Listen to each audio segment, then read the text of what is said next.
February 7th, 1944. Earweight 47 hours. Rabaul Airfield, New Britain.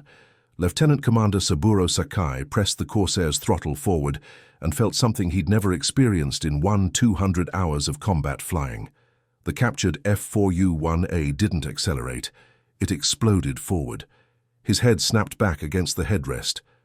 The R-2800 double Wasp engine, all 50 horsepower of it, sounded like a natural disaster contained in metal. At 180 knots, Sakai pulled back on the stick.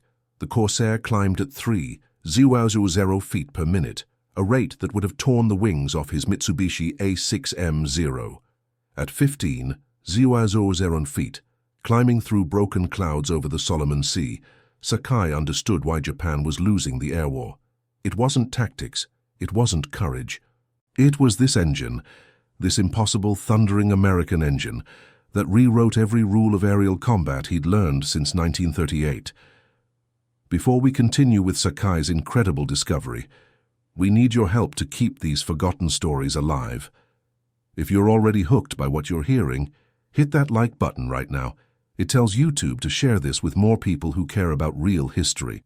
Subscribe to this channel so you never miss another story of courage and innovation from World War II. And here's something we love.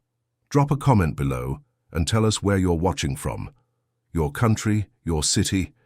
We have viewers from Buenos Aires to Berlin, from Manila to Montreal. Are you a veteran? Did your grandfather serve? Do you have a connection to this war? We want to hear from you. Now back to Rabaul Airfield, February 1944, where Sakai was about to push the Corsair into a test that would change how Japanese fighter doctrine was written for the remainder of the war. Saburo Sakai came from Saga Prefecture on Kyushu Island, a farming region where his family grew rice and barley on 7 acres of marginal land. He was the third of 4 sons.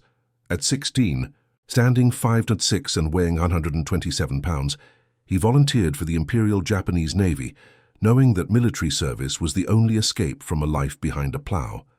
He'd never seen an airplane up close until basic training at Tsuchiura Naval Air Base in 1933. By 1944, Sakai had become the most experienced surviving Japanese naval aviator. He had 64 confirmed victories, though he never kept count himself, and a face scarred by injuries that should have killed him. On August 7, 1942, over Guadalcanal, a 50 caliber round from an SBD Dauntless rear gunner had entered the right side of his skull, traveled behind his eye socket, and exited near his ear. He'd flown 4 hours back to Rabaul half-blind, one hand holding his skull together, the other on the stick of his Zero. He survived, his right eye didn't, but survival in 1944 meant something different than it had in 1942. Between December 1941 and February 1944, the Imperial Japanese Navy lost 3 089 aircraft in combat. More critically, it lost 2 450 trained pilots, men who couldn't be replaced. Training time for new pilots had dropped from 700 hours in 1941 to 275 hours by late 1943. These rookies were flying against American pilots, averaging 600 hours of training and flying aircraft that were, in every measurable way, superior to what Japan could produce. The technical problem was simple to state and impossible to solve. Japanese fighter aircraft had been designed around one philosophy: extreme range and maneuverability, at the cost of everything else. The Zero could fly 600 miles and turn inside any fighter in the world, but it had no armor, no self-sealing fuel tanks, and an engine, the Nakajima Sakai 12, that produced just 940 horsepower. When American fighters like the F-4U Corsair and F-6F Hellcat entered service in 1943, they brought more than double the horsepower, heavy armor protection, and the ability to survive damage that would obliterate a Zero. The mortality rate told the story. Between January and December 1943, for every American fighter lost in the Pacific, Japan lost 7 aircraft. In head-to-head engagements between Corsairs and Zeros, the ratio was 11, 3-1, 11 Zeros for every Corsair. Those numbers weren't a trend, they were a catastrophe. Sakai had lost count of how many friends had died flying Zeros against American fighters that could simply climb away, dive away, or, most frustratingly, fly straight through defensive formations that would have shredded lighter aircraft. But he remembered Petty Officer First Class Hiroyoshi Nishizawa, the man called the Devil by Japanese and Allied pilots alike. Nishizawa was from Hokkaido, the son of a sake brewer, and the finest deflection shooter Sakai had ever seen. He could hit a moving target from impossible angles, compensating for lead and gravity purely by instinct. Nishizawa had 87 confirmed kills. He survived the meat grinder over Guadalcanal, the turkey shoot at Rabaul, and countless missions where every other pilot in his formation died. He told Sakai his plan: survive until the war ended, return to Hokkaido, marry his childhood sweetheart Hatsuko, and open a small restaurant where he'd serve his father's sake, and forget he'd ever been in a cockpit. On October 26, 1944, Nishizawa died as a passenger in an unescorted transport plane shot down by Hellcats over Mindoro. He wasn't even armed. Hatsuko received the notification 3 weeks later. There would be no restaurant, no marriage, no future, just another name in a logbook that kept growing longer. The pattern repeated across every theater where Zeros fought American fighters. On December 12, 1943, over Bougainville, 12 Zeros engaged 6 Corsairs. 11 Zeros went down. 1 pilot survived, barely, with burns over 40% of his body. He died 2 days later from infection. January 28, 1944, over Truk Lagoon. 8 Zeros intercept 4 Corsairs attacking Japanese shipping. All 8 Zeros destroyed. All 4 Corsairs returned to their carrier. February 3, 1944, over Rabaul. 19 Zeros attempt to defend the harbor against a strike of 12 Corsairs and 8 Hellcats. 13 Zeros destroyed, 2 Corsairs damaged, 0 Hellcats lost. The same story, the same result, the same preventable deaths. Sakai noticed something nobody else seemed willing to acknowledge. Japanese pilots were dying the same way. They'd engage American fighters in turning combat, the one area where the Zeros still held an advantage, and the American pilots would simply refuse to fight that battle. They'd use their massive power advantage to climb away, reposition at higher altitude, and dive back down with 150 knots of extra speed. The Zero couldn't follow the climb, couldn't match the dive speed without shedding control surfaces, couldn't survive the head-on gunnery passes that American pilots had learned to love. It wasn't that Japanese pilots lacked courage or skill. It was that they were flying aircraft designed for a war that no longer existed, fighting tactics that couldn't work against enemies who'd rewritten the rules of aerial combat.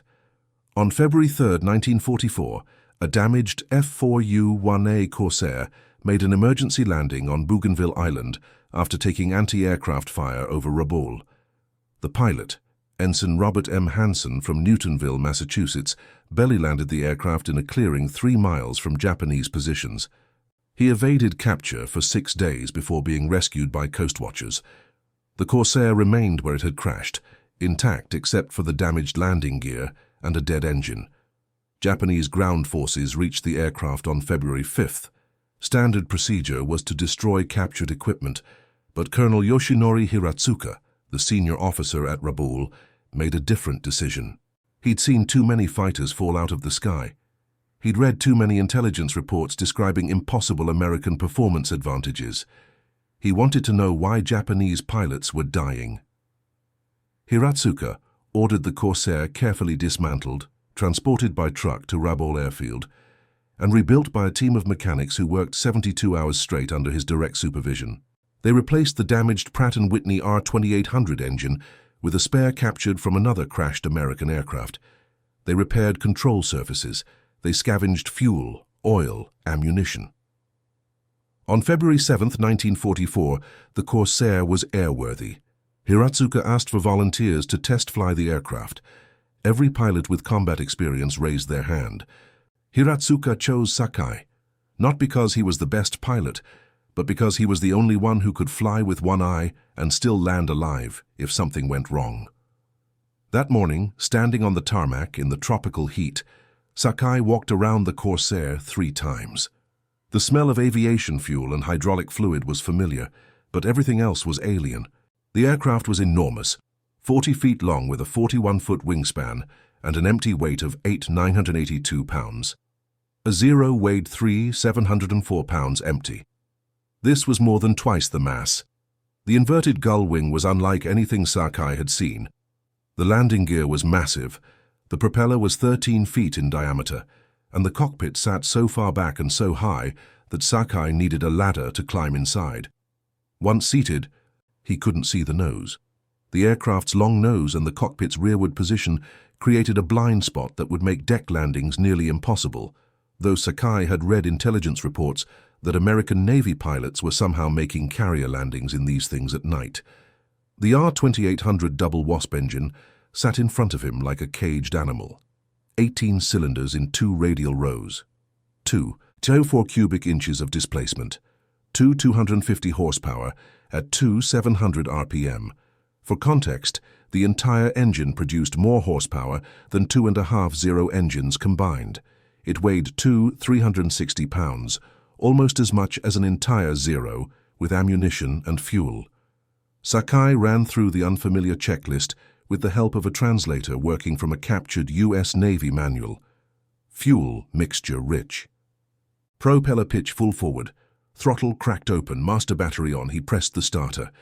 The R-2800 coughed, backfired once with a sound like artillery, and caught. The entire aircraft shook. The propeller blast kicked up dust and debris from 100 feet behind the tail. Sakai's hands trembled on the controls, not from fear, but from the sheer violence of the engine's idle.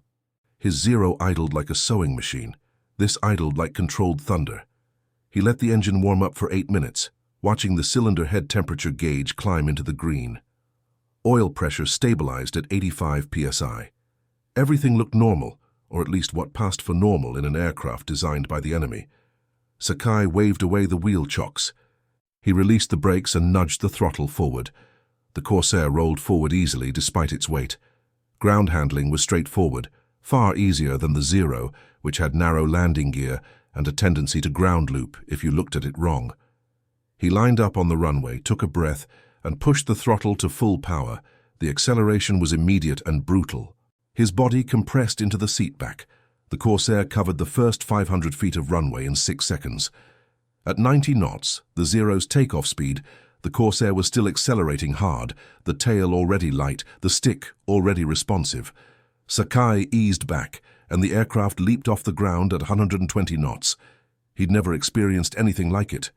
The rate of climb was insane, 3 feet per minute with full internal fuel and ammunition. At 5,000 feet, Sakai leveled off and tried some basic maneuvers, a standard rate turn, an aileron roll, a hammerhead stall. Everything felt heavy but precise. The control forces were higher than a Zero. This wasn't an aircraft you could fly with fingertips, but the responsiveness was there. The roll rate was stunning, nearly 100 degrees per second at high speed. The Zero rolled faster at low speed, but that advantage evaporated above 250 knots. Then Sakai tried something no Japanese pilot in a Zero would dare, a sustained climb at full military power. He pointed the nose 30 degrees up and pushed the throttle to the stop. The Corsair climbed like it was being pulled by cables. 3,000 feet per minute. 3,200. 3,500 at optimal speed. Sakai watched the altimeter spin. 10,000 feet. 15,000 feet. 20,000 feet. The Zero would have been gasping for air by now, its climb rate dropping below 1,000 feet per minute above 18,000 feet. The Corsair was still pulling 500 feet per minute at 20,000. At 25,000 feet, Sakai leveled off. His oxygen mask was feeding him pure O2, another luxury the Zero lacked. Below him, Rabaul Harbor spread out in perfect detail. He could see individual ships. He thought about how many times he'd watched American fighters attack from this altitude, how impossible it had seemed that they could climb so high so fast and still have enough fuel and energy to fight. Now he understood. It wasn't tactics, it wasn't training, it was power, raw, overwhelming, American industrial power. The R-2800 engine wasn't just better than the Sakai 12. It was a quantum leap in engineering, an engine that produced more than twice the horsepower, weighed only 500 pounds more, and did it reliably enough that American pilots trusted it to bring them home from 2 0.0-mile missions. Sakai rolled inverted and pulled through into a split S dive. The Corsair accelerated past 400 knots, a speed that would have torn a Zero's wings off. Control surfaces remained solid, no flutter, no buffeting, just pure, stable speed. He pulled out at 800 feet with minimal altitude loss. The G-forces were brutal, but the aircraft didn't complain. He tried one more test, the test that mattered most. He climbed back to 15,000 feet, throttled back to cruise power, and simulated a defensive brake turn as if evading an attacker. He rolled right and pulled hard, hauling the stick back and loading the aircraft to 5 Gs. The Corsair's turn radius was wider than a Zero's, as expected. But something else happened that Sakai didn't expect. When he pushed the throttle back to full power mid-turn, the R-2800 responded instantly. No lag. No hesitation. Just immediate, devastating thrust. The Corsair accelerated out of the turn and climbed away at a 45-degree angle. Sakai imagined himself in a Zero trying to follow that maneuver. He'd watched the Corsair climb away, unable to follow, unable to catch up, unable to do anything but wait for it to come back down with an energy advantage he could never overcome. That was how Japanese pilots were dying. They'd force the Americans into turning combat, feel the brief satisfaction of knowing they had the maneuverability advantage, and then watch helplessly as the American fighters simply climbed away using engine power the Zero couldn't match. Then the Americans would come back, faster, higher, with better position, and kill them at will. After 47 minutes of flight, Sakai brought the Corsair back to Rabaul. The landing was challenging. The poor forward visibility and high landing speed made it clear why this aircraft had earned the nickname Ensign Eliminator from U.S. Navy pilots. But he greased it onto the runway at 95 knots. When he climbed out, Colonel Hiratsuka was waiting with a dozen other pilots and mechanics. They surrounded Sakai, asking questions in rapid-fire Japanese. How fast, how high could it turn? Could we build something similar? Sakai answered honestly. The Corsair was faster in level flight, 40 knots faster than the Zero. It was much faster in a dive, 150 knots faster before structural limits. It climbed at nearly triple the rate. It could sustain combat at altitudes where the Zero's engine was starved for oxygen. And most importantly, it could make mistakes and survive them. Heavy armor meant pilots walked away from hits that would have killed them in a Zero. Could Japan build something similar? Sakai looked at the R-2800 engine, still ticking and cooling in the morning sun, and shook his head. Building the airframe was possible. Building this engine, an engine that required precision manufacturing, exotic alloys, and quality control beyond anything Japan's industrial base could reliably produce, was not. At least not in time to change the outcome of the war. That night, Sakai wrote a detailed report of his test flight. He included specific performance numbers, tactical recommendations, and a brutal assessment. Japanese pilots needed new tactics immediately, or they would continue dying at unsustainable rates. The Zero's advantages, range and maneuverability, meant nothing if American pilots refused to fight on those terms. His report recommended that Japanese pilots avoid turning combat with Corsairs entirely. Instead, use the Zero's better low-speed handling to force head-on passes, attack during moments of vulnerability like dive recovery, and break off the instant the American pilot used his power advantage to extend. Never chase, never climb after them, never believe that courage or skill could overcome a 1,300 horsepower deficit. Sakai's report made it to Combined Fleet Headquarters in Yokosuka. It was filed, discussed, and largely ignored. Japanese fighter doctrine had been written in 1941, when the Zero was the best carrier fighter in the world. Changing that doctrine in 1944 would require admitting that American aircraft and industrial capacity had surpassed Japan's ability to compete, an admission that military leadership was unwilling to make. But Sakai's test flight had one immediate effect. Word spread among surviving Japanese pilots that someone had actually flown the enemy's fighter and lived to write about it. Within 2 weeks, mechanics at airfields across the Pacific had heard third-hand accounts of the Corsair's performance. Pilots began discussing new tactics, tactics that acknowledged reality rather than Doctrine. At Peleliu, Japanese pilots started using high-altitude clouds to hide, striking only when American fighters were low on fuel or ammunition. At Iwo Jima, pilots learned to attack during landing pattern when Corsairs were slow and vulnerable.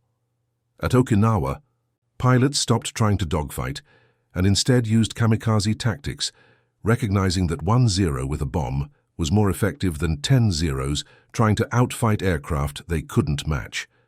The captured Corsair itself didn't last long. On March 4, 1944, during an American air raid on Rabaul, the aircraft was destroyed on the ground by strafing fire from, ironically, another Corsair.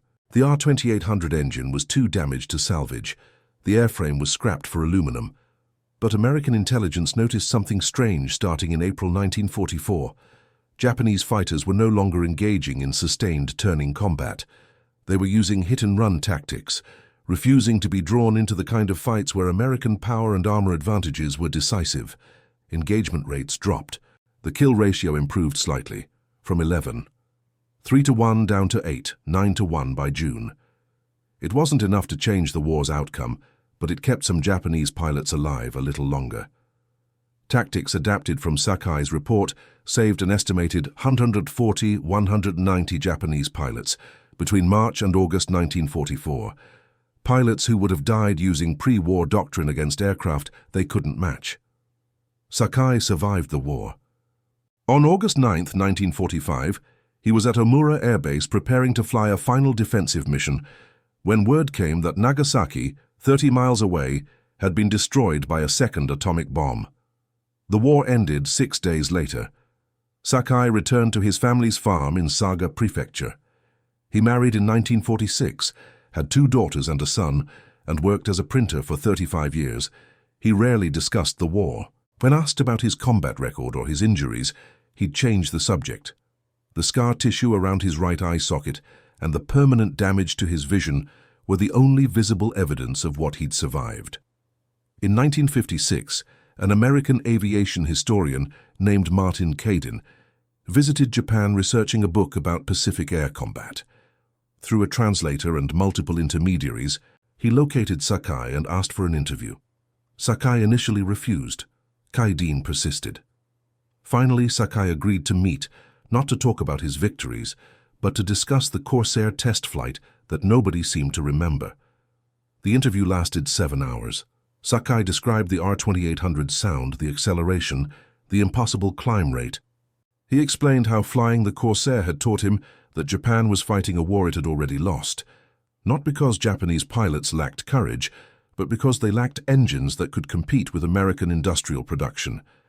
Caidin included a chapter about Sakai's test flight in his book Zero Fighter, published in 1957. The chapter was less than 3,000 words. No Japanese official records mentioned the captured Corsair. No American record showed that such an aircraft had been rebuilt and flown. The story existed only in Sakai's memory and Caidin's notes.